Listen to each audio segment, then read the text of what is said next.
Hello and welcome to All About Billings. We are a show dedicated to discovering the people who make Billings a great place to work and live.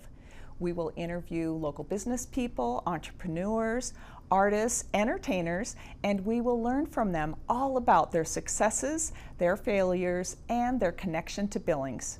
I'm your host, Nancy Brook, broker and owner at Billings Best Real Estate. And today it is my pleasure to have as my guest somebody I've known for a long time, and I'm so excited to interview her, Danielle Egnew. Thank you, Nancy. Welcome to the show. Thank you. This is fun. Thank you. Well, we've had such a fun time catching up on the couch before we even started filming, so hopefully we still have more to talk about. It's true. This is true, yes. Well, I want to start by talking about your upcoming film, The Road Angel, but I guess it's more than a film, it's a series. Yes. And it is going to be featured at the Mint Film Festival.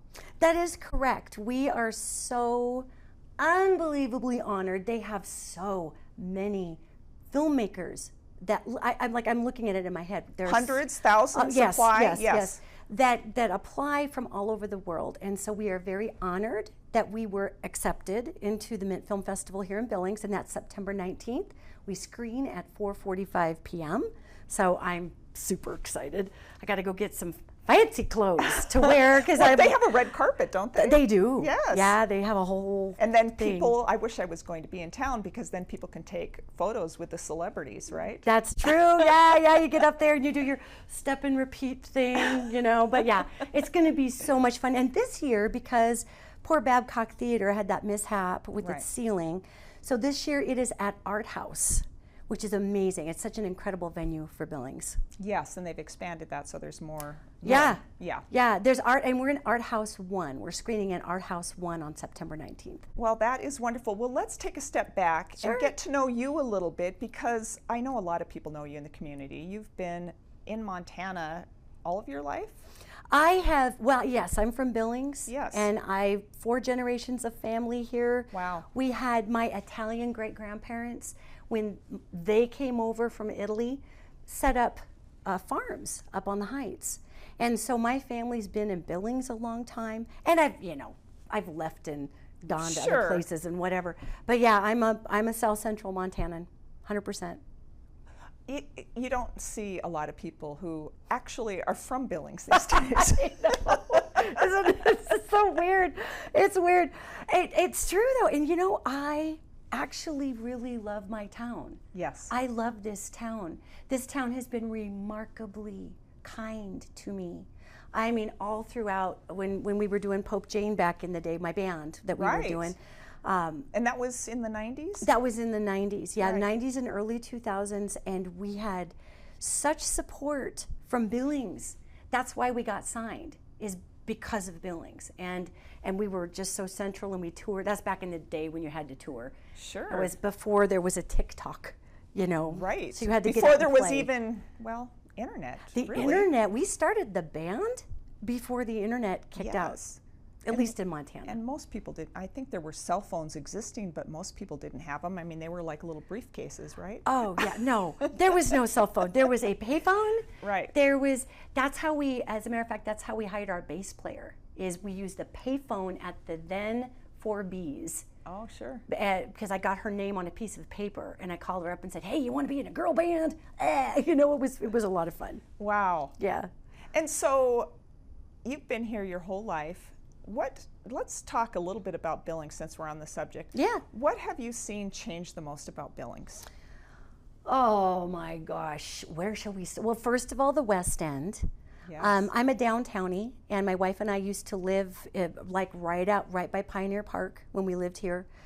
I tend to hang downtown because it's the most like what I remember Billings as. I think, the city's grown, and so there's more people, and of course you get your traffic, not like when I lived in LA, way more traffic there than here, but you have just the amount of people in the West End demographically where the town has spread. I still think we are an incredibly kind town overall. Mm-hmm. And when there was a short period of time where Rebecca and I moved to Bozeman, because she owned at that time Kinesi Coaching Studios, and she was opening up a second location in Bozeman. Right. And we lived there for 11 months, and no shade on Bozeman, yet I was expecting it to be as friendly as Billings, because I mean, Pope Gene used to play up there. We used to have a hell of a good time in Bozeman, okay? Right. And I was expecting it to be a little more, and it was not. So 11 months in, we were pretty happy to move back to Billings. Wow. You know, and when I spent 12 years in Los Angeles, I was pretty happy to move back to Billings. Yeah, I can understand that. You know, and I know you've traveled a lot of places. Every time I go somewhere, I just am so happy to be back. Yeah. I know it sounds kind of corny, but it's just like, oh, I'm back. I'm not- home. It's easy here. People are nice. I know where I fit in the world. I don't know. There's something about Billings that it's accepting. You know, the valley up here, no matter where I go, we went to France. Our daughter was there on scholarship for fashion design, and we went, of course, we had to go check up on her, right? in Paris. That's why Right. we went. Sure. But it was a lot of fun, and we did check up on her. But landing in Billings, you just start to land, and you're just like, okay. And we live in Bridger now. You know, that's where we ended up building a house out there, but it's so close. I mean, Right. I still, you know, Rebecca commutes in every day, and I come in and get to see you and do fun stuff and see my friends. I really love it. Yeah. Well, and so let's talk a little bit about your premiere in the Mint Film Festival, which is pretty exciting. It's called The Road Angel. Yeah. So what is The Road Angel about? So The Road Angel is a TV series. This is the pilot episode for what we are hoping to shoot as a series. And it was created and produced by Mary Erickson. And Mary came and approached me. And she said, you work so interestingly when you're doing your psychic work. She liked the way that I addressed people and the community and the beings that I translate for. So she said, how would you feel if we did a TV show that follows you around and you're talking to these angels, and we basically make a TV show out of how you work? And it took me a hot minute at first. You're like, huh? Well, I was, you know, at first I was like, wow, of course, sure, that sounds Yeah. great. I had done a significant amount of television in that field, you know, working as a psychic and a medium and whatnot. And as we were talking before we got started, TV in its, how do I say this? In its more traditional formats back in the mid-2000s was a rough venture. And you would be on these paranormal programs, and of course you're the psychic and you're supposed to be going in finding the ghosts or whatever. And I would have a earpiece in my ear, and you have a producer who is, it's called soft scripting, and they're telling you what to do in your ear. So you're walking around and they tell you, oh, go find some ghosts with so and so and so and so. And I won't name any shows because I don't want to throw shade. But they'll be like, you go find ghosts with these guys. So you're going and you think you're actually looking for spirits, and then somebody starts talking to you in your ear, and they're like, okay, say you saw a ghost. Say right now, there's a ghost in the corner.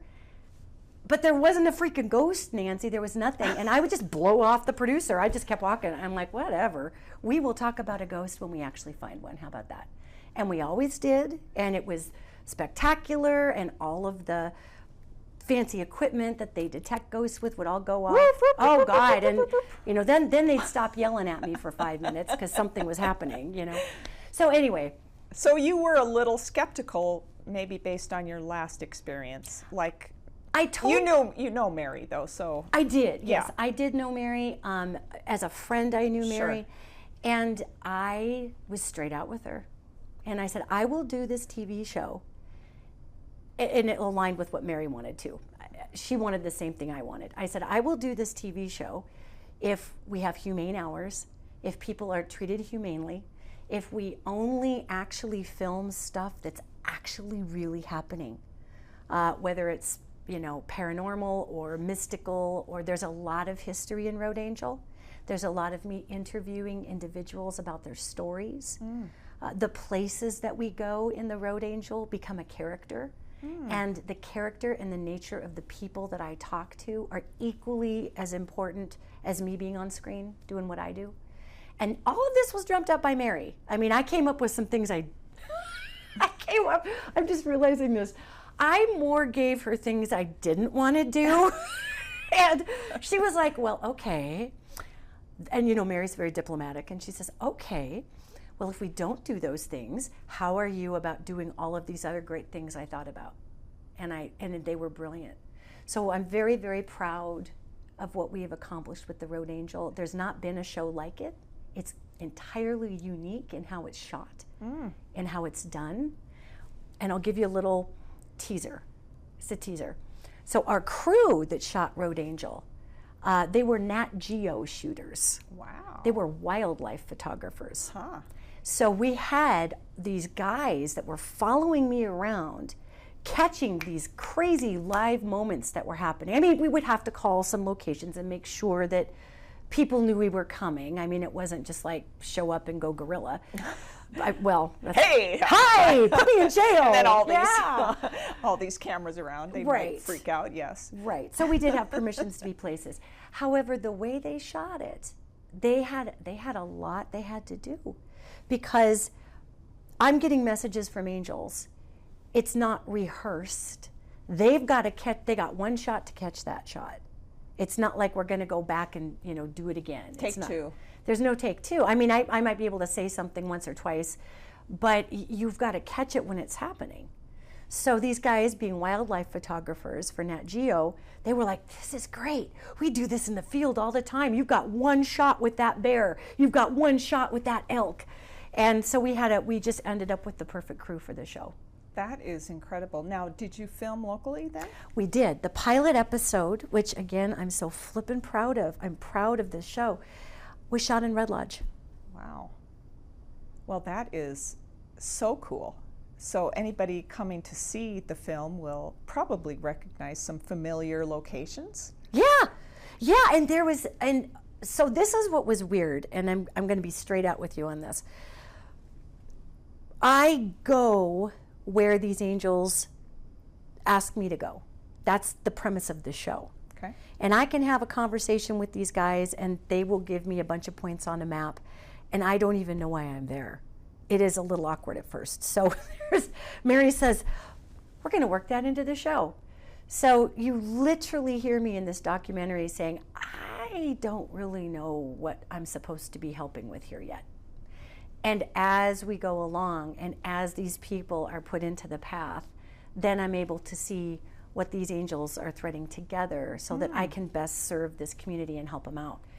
But honestly, I generally have no clue what we're doing.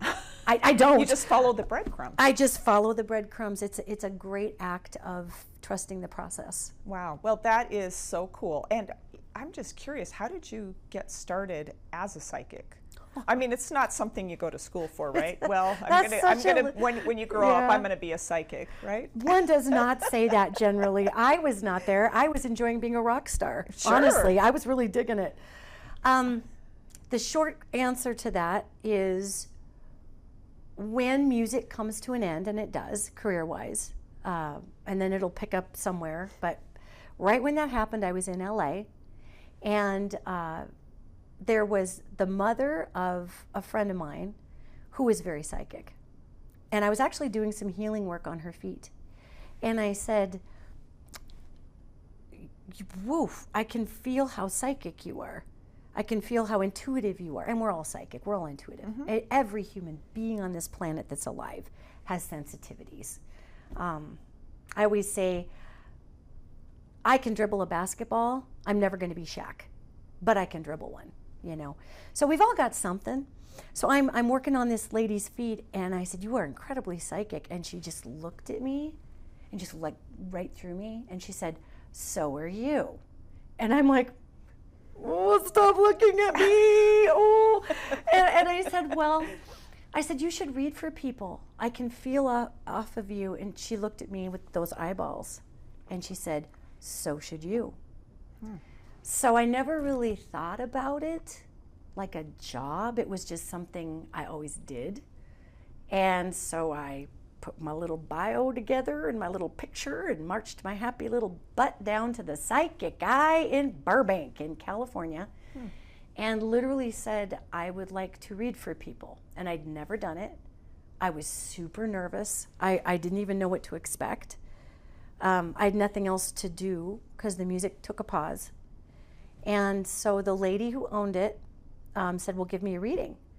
And I'm just like, okay. And I've been talking to angels since I was 2. So I'm talking to them and I'm like, what do I even do? And they said, well, grab her hands. So I grabbed her hands and then downloaded all this information. And then it just kind of happened, you know. And from that point on, that was 26 years ago. Wow. You know, from that point on, honestly, 26 years, my God. I never, ever was like, I'm going to be a professional psychic. It just kept happening. It just kept happening. And then I was in LA for the music, and then some people knew me from Pope Jane and said, are you doing psychic stuff? They're doing this shooting at NBC for The Weakest Link, and they need psychics.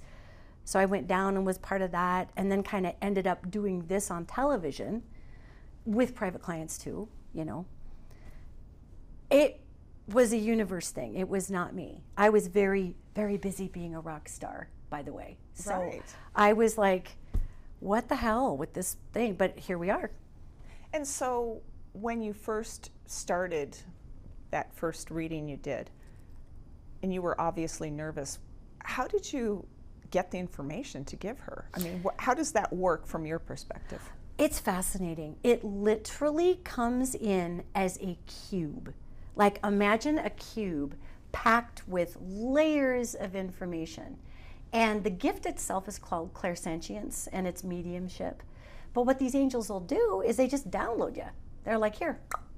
And then you just know what their issue is, like if you were reading a stat sheet. And then they'll show you things, they'll talk to you. They'll oftentimes sound kind of funny. Obviously, angels don't speak English. You know, they're trying to figure out a way to communicate with me. So I'll hear parts of sentences. I'll get pictures. I'll get smells. If they get really, really desperate, they'll start, I'm just hitting a wall. They'll start throwing me logos, anything to get me back on track. So I hear this life, this spirit life, and they would help me significantly. Wow. Yeah. So you think everybody has some degree of intuitiveness, psychic ability? Oh, 100%. And I can feel it in other people. I can feel your big sense of empathy. You're a huge empath. You feel everybody and everything. That's probably with your lifting, how you're able to just key in and just get the vibe and get the zone and feel your whole body and get into a thing.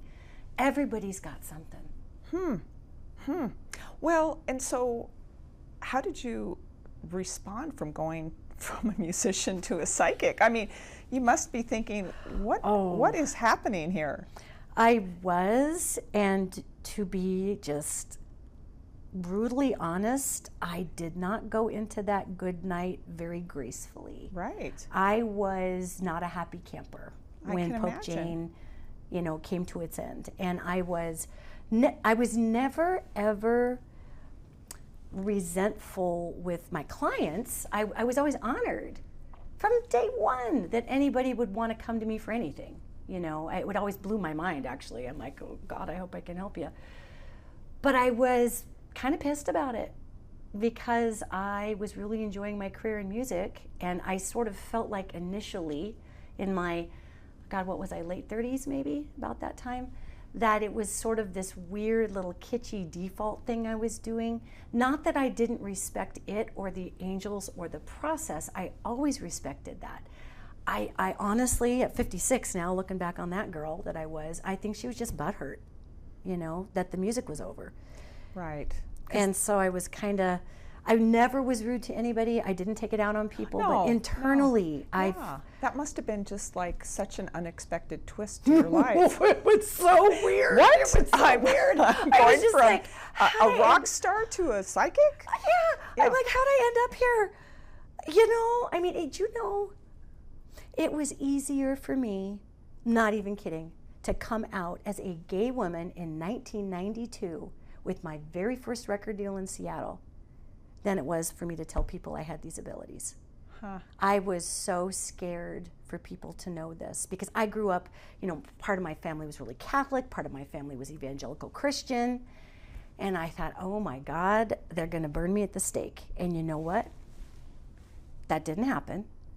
And all my old Italians were like, yeah, Auntie Sylvia saw death masks. Grandpa saw the future. It runs in the family. And I'm like, it would have been helpful if anyone would have told me this. Because I thought I was a weirdo. I was like, that's not entirely true. I thought everybody was experiencing the world that I was experiencing.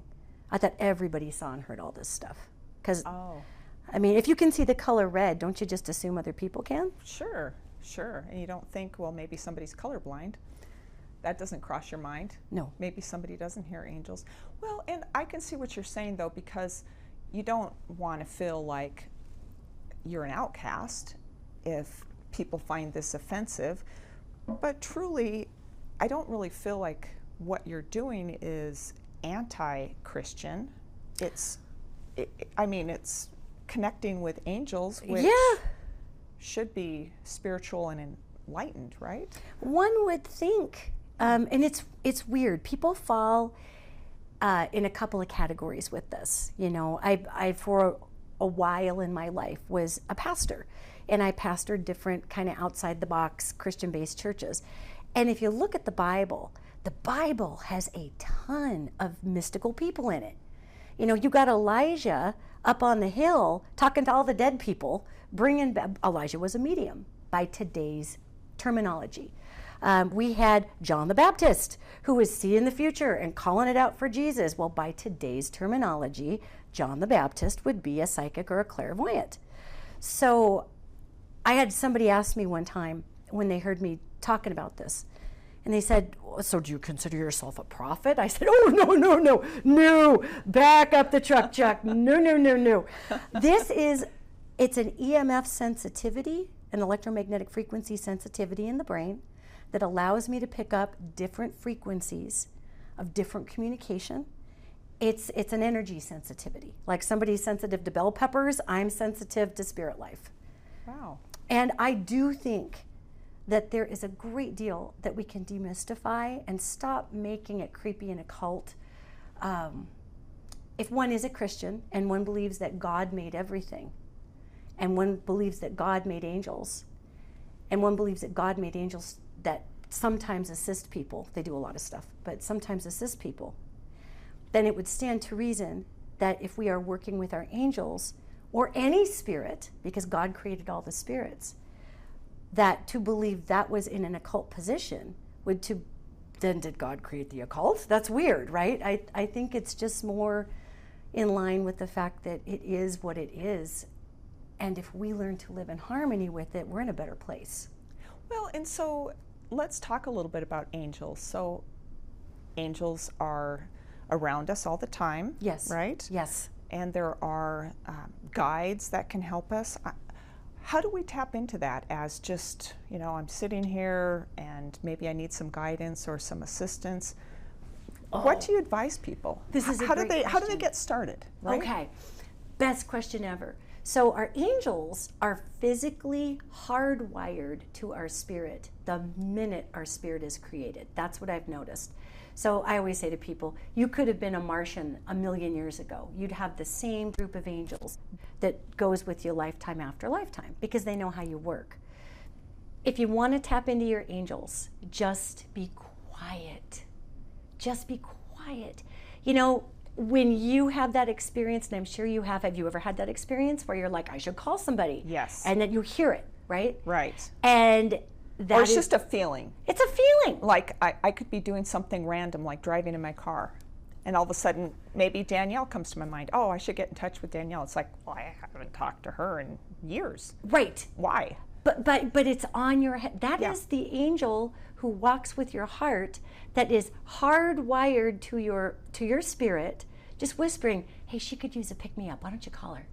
Why don't you call her and say hi and see how things are going? Our angels whisper. They give us hunches. They give us feelings. Have you ever felt like, oh my God, something bad is happening with my friend so-and-so, and you pick up the phone and something bad is happening with your friend? You know, Yes. our angels are here not to, they're messengers, and they're messengers. They're like, they're not spirit guides. That would be our human spirit guides, and we do have those, like grandma, grandpa, whatever. That's different, and they'll kind of give us a nudge. Usually the human guides will give you a nudge and you'll recognize it differently. Like you'll be like, oh, a black coffee cup. Oh, that makes me think of my grandpa. And now I've got a funny thing in my head for my grandpa out of nowhere. That's kind of more how our human spirit guides work. But our angels are always trying to communicate with us. We don't shut up long enough, to be truthful, to hear them. So how do we start hearing that, if other than these random thoughts that occur once in a while? You know what? I call it the 5-minute morning. The 5-minute morning. Get up. Do not look at your mobile device. I know it's a challenge. Don't do it. Get up. Your alarm goes off. If it's your mobile device, don't look at the phone portion. Get your cup of coffee. Sit down. Take a deep breath. And just allow yourself to be grateful. That is so hard for humanity. Our prefrontal cortex is racing out ahead of us in our brain to solve every problem always. But just sitting, there's something we can be grateful for, Nancy. We can figure out one thing and allow yourself to have all that joy and that gratitude. Just allow 5 minutes and just talk to the universe. You know, I've done this exercise with people who don't even believe in a God. I said, just talk to the universe and say, thank you, I am so happy about blah, or I have gratitude for blah, and what do you got for me today? Generally, you're not going to hear a newspaper article, but you will begin to feel joy, peace, warmth, connection. And that's because these beings are with us all the freaking time. And we just don't listen. We tune them out. We think Christianity is really owned angels. They're everywhere. They're in the Quran. They're in all of the Hindi teachings. You know, they're everywhere. Right. Well, and I think just knowing that you have that support that is unseen can make things feel just a little bit easier, especially when you're struggling. It's true. And it's hard. I mean, there's a lot of weirdo stuff going on in the whole world right now, and people are having a really, really hard time with it. I go through my own struggles with it. And angels are not what we think they are. They're not these fluffy, puffy little things that... do you remember that show, Touched by an Angel? Yes. With Roma Downey Jr.? Yes. And I appreciated where that show was coming from. However, that is not what they're like. Right. They are these huge 18, 20, 30, 40-foot nuclear reactor things that are more like an on-off switch. They're not like, oh, God loves you. God loves you and really wants you to do better in your life. Oh, I'm sorry you stumbled there. God's thinking of you. They're more like, you are thoroughly learning running your head into a wall. Good job with all that pain. You are learning thoroughly. And you're over here going, why aren't you helping me? They're like, because you're choosing to learn to run your head through the wall. So they're a little different than we think, but they are powerful and they have our best interest at heart. Wow. Well, that is just so fascinating. And so, once again, your movie? Yes. Well, I guess it's the pilot to your TV show, but we're going to call it a movie since it's the film festival. It is. It's a documentary. Yes. It was accepted into the documentary section at the Mint Film Festival. The film is called The Road Angel. It will be screening September 19th. That's a Friday at 4:45 p.m. And folks can go on to Mint. Folks can go on to mintfilmfestival.org to get passes and tickets for it. And you can get individual tickets, or you can get multiple, or even VIP passes. So, that is correct. So if you haven't ever been to the film festival, highly recommend it. Well, everybody, thank you so much for joining us today. Danielle, it's been a pleasure having you. It's been a pleasure being here. And we hope to see you next time on All About Billings.